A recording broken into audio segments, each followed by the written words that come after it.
I guess when I came, I was not at the last meeting, but one of the things I was told, that was the bad news, that we have someone who's leaving our midst. After 8 years of speaking virtually every meeting, Senior Lead Officer Nate Banry is moving on, is being promoted to sergeant. He will no longer be in Sherman Oaks.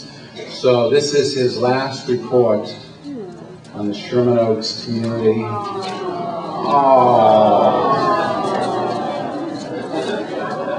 And he promises us to get us someone almost as good as he is to replace him. That's right. I did the dinner speech and the great sergeant, and yet was leaving. Yeah, it's good in that. It's good because I'm promoting, but it's bad because I really am going to be leaving this sense of community. I won't have the opportunity really to work with a community group like I have with you. As a sergeant, there's actually, it's a pay cut, believe it or not. Only for a year, I'll make it up.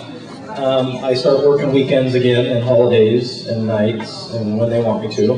I also work where they want me to. So there are some, that's the downfall. In a year I can kind of start picking where I want to work again. Maybe even I'll come back here. But it's been a great, actually not quite 8 years, but it's been a great opportunity for me to work with you all and to get to know you and to be your community police officer. And I've had a good time, and I think we've made a big impact on crime in your area, all of us together.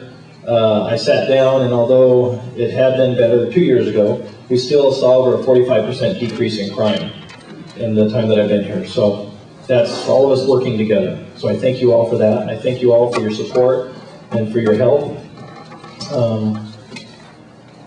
And now on to the other stuff. I'm not going to continue because I am kind of an emotional guy sometimes. But anyways, things that have been going on. We've had some good things happening in the last 3 weeks. I can't say month because this hasn't been quite a month. Anybody know the Coke sign over by Sepulveda and Ventura? The big Coke, it's got the bottle laying on the side. Somebody tagged it a couple days ago, and we caught him.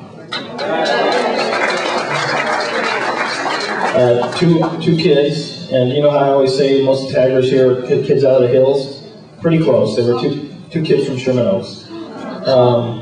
And don't ask me how they got brave enough to go up there. I'm afraid of heights, so I wouldn't have done it. But they couldn't get down real quick, so we got them. And actually, it was a citizen driving home, saw them, called it in, and we happened to have a motor cop that was driving by, so that's how we got them so quickly.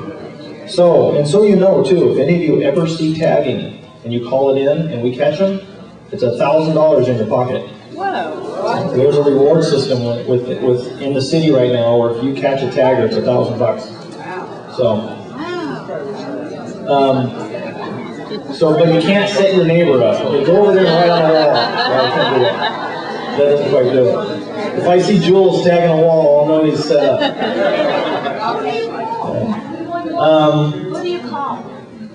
You know what? If you see somebody tagging, you can call 911. Okay? And we'll send somebody out.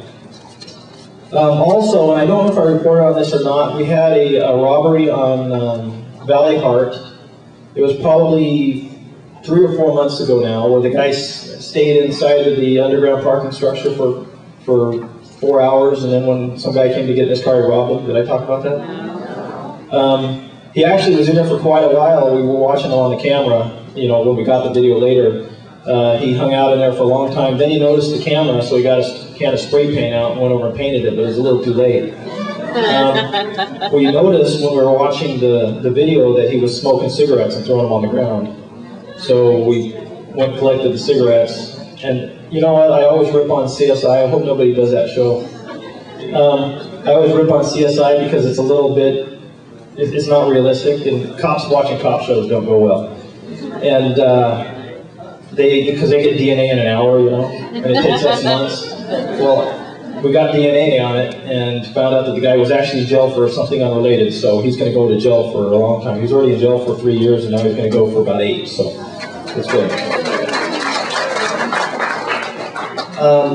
This year, the chief's goal was a 5% decrease in crime. We, in Van Nuys, had a 7% decrease in crime. We're actually carrying the rest of the valley. We're leading the valley in preventable crime, so that's a good thing. And then a couple things real quick here. I know I'm probably gone over my time. We had a distraction. We had 2 distraction burglaries today. And we talked about distraction burglaries, but they continue to happen. And I really believe that this is a crime that we can prevent if we're educated on what they are. We're going to have some details tomorrow where we're going to be looking for these guys. 2 male whites came up to a lady's door and said, hey, and the home next to it was being sold. They said, we need to check the wall. We're part of the crew that's helping sell the house next door. So the lady opened her door to them, let them come in to the backyard, and the third guy comes in the house and robs her blind. So next thing she knows is they're gone, and she thinks, oh, one of those nice young men, and then she goes and checks her stuff and it's gone. Never ever let anybody in your house. And this happens mainly to elderly, so please don't let anybody in your house. If they knock and they want to go in your backyard and you want to be nice about it, then you can tell them, I'll meet you at the side gate. You don't let them in your house. You make sure you lock your house up when you go to the back to let them in. And if you don't trust them, then don't let them in your backyard. I had something similar where a guy wanted to check the telephone poles in the backyard. I didn't know who he was, and I told him no. And later that night I got a call from DWP or somebody, and they said, can we make an appointment for tomorrow? And I said, yeah, that's fine. So it was legit, but I had to take the chance. There's some flyers on the tables about a prostitution walk on Sepulveda Boulevard. George Aguilar is doing it.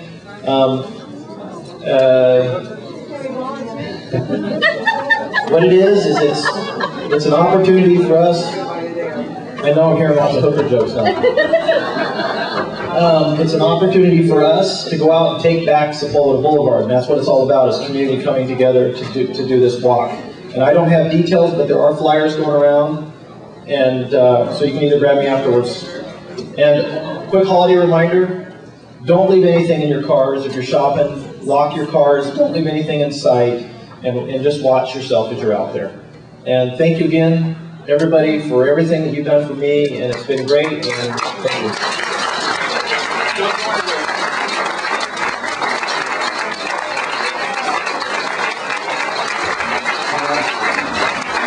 We want to thank you.